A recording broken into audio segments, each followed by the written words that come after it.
Hello,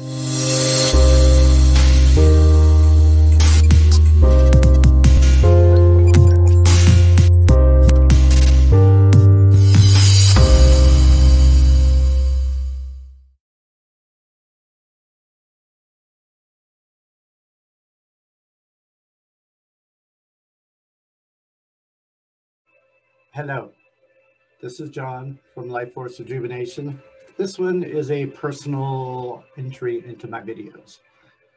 It is about a farewell to one of my closest people that I could share anything with. They have many names for them, stuff like that. Can't go into details about that because that's a personal anonymity thing. Yeah, that's it. Lots of anonymity. So, his name was Leonard Flippen. He came into my life through these special contacts and groups and stuff like that. And when I first met him, it clicked instantly. His aura, his being was so bright and beautiful and full of love and caring. It just blew me away right off the bat. It was like, oh, I need to get up. I need to talk to this guy a lot more. And that started a huge relationship. If you know anything about my videos, he was the inspiration. He brought this, it's called Hurt People Hurt. If you go back into my other video, my earlier videos, it explains a lot of it. Hurt People Hurt. And he shared with me some very deep and personal things. And the greatest one, that wasn't the greatest one, but he's an Akinar master. If you go on the internet and look at Akinar, it's this weird church group and stuff like that. It has nothing to do with that. Absolutely nothing.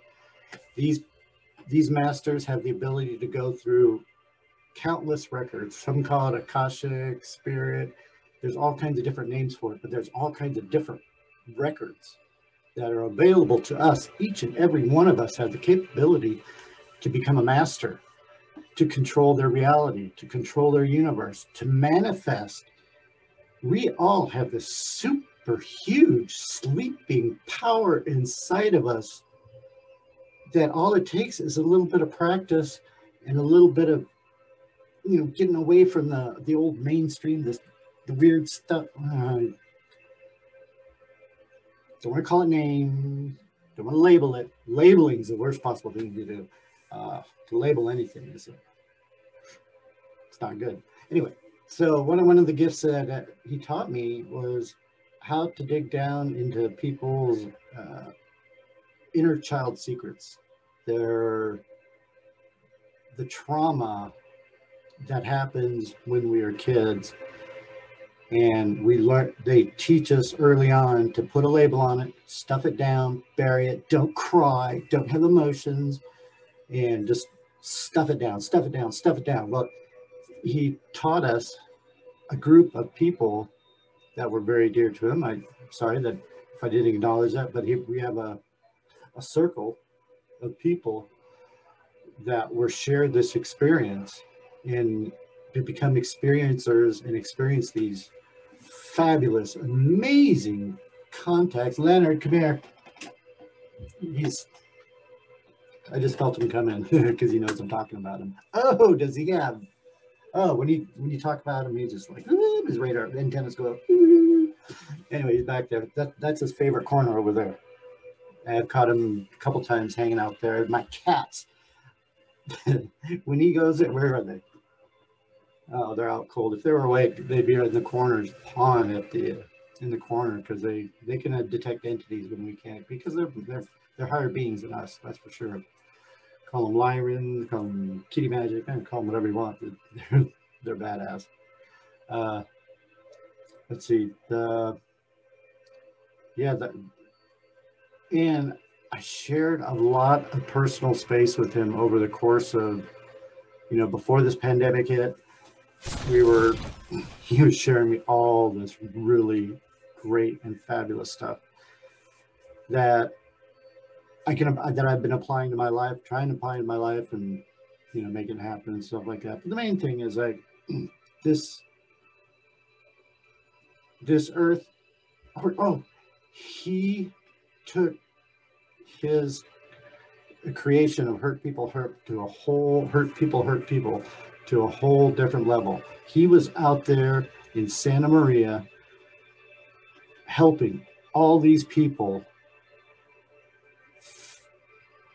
He was literally helping these relationships, marriages, troubled teens big time. The one thing that I want to make perfectly clear that people don't give him enough recognition for is he single-handedly reduced the crime in Santa Maria due to the fact that the adolescents that were going out there and killing people, hurting people, when they got into the system would usually just like shake them up, juggle them around, throw them back on the streets, and they'd go back and with a whole bunch of hurt, ready to go out there and hurt somebody. As soon as they get out, they had plans. I'm going to go hurt this person because they hurt me, they sent me to jail, and I'm going to take them out and do harm to them.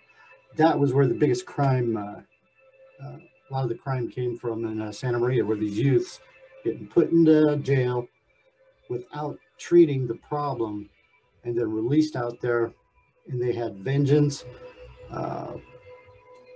and hurt on their mind. As soon as they went out there, they would hurt somebody, they'd go right back into the system, and that was horrible. Leonard got in there. He would help them with his program, and it stopped the youth from coming out of incarceration and going out and hurting someone immediately, which means they didn't get thrown back in jail because they didn't go out and commit another crime. They started becoming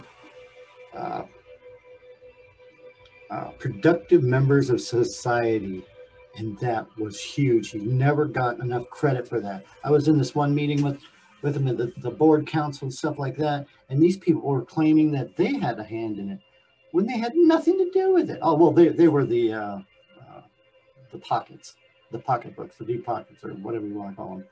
But they were I saw it for myself. They were claiming that they had a part in this when Leonard was actually the one that went into the jails, talked to these troubled youth, got them to release their hurt.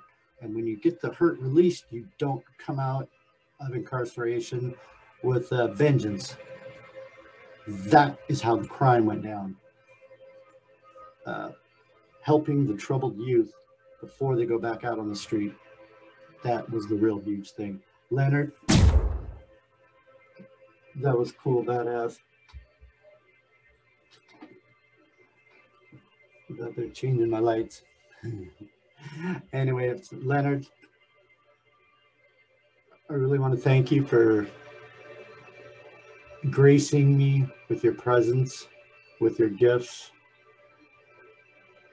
I hope to share this with more people on a spiritual level, in a whole different level, and help keep this dream alive. That was one of the tasks that he gave me. You need to keep this dream alive. You need to practice this stuff. Man, did I practice a lot. Oh my God, on hours and hours and hours with him. What was the biggest word was, oh man, cognitive dissonance. I could not say that word. It took me weeks to pronounce it clearly. Cognitive dissonance. I got it. That was a hard one. Anyway, Mr. Flippen will be hugely missed, but his spirit is not gone. People, you don't die. There's no such thing as death. You move on, you transform, you remanifest into something else. It's a fact of life. We've been hammered with these dumb words that just keep us trapped in this reality. One thing I want to help with all you people is meditate. Meditation is the greatest thing in this planet, and when you connect with your consciousness, it's magical.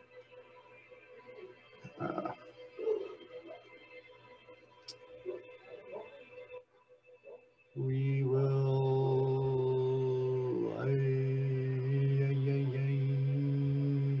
second.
Thank you for watching this. It means a lot to me. It means a lot to my spirit. It just really helps right here. This one's for the heart. This is where I'm coming from. Dude, you know I really loved you. Come visit and not in a uncomfortable position.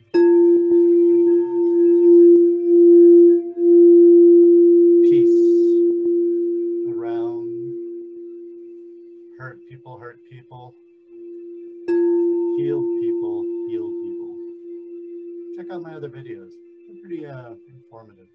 If you have any questions, write me, call me, like me, share and subscribe me. Thank you. Peace around.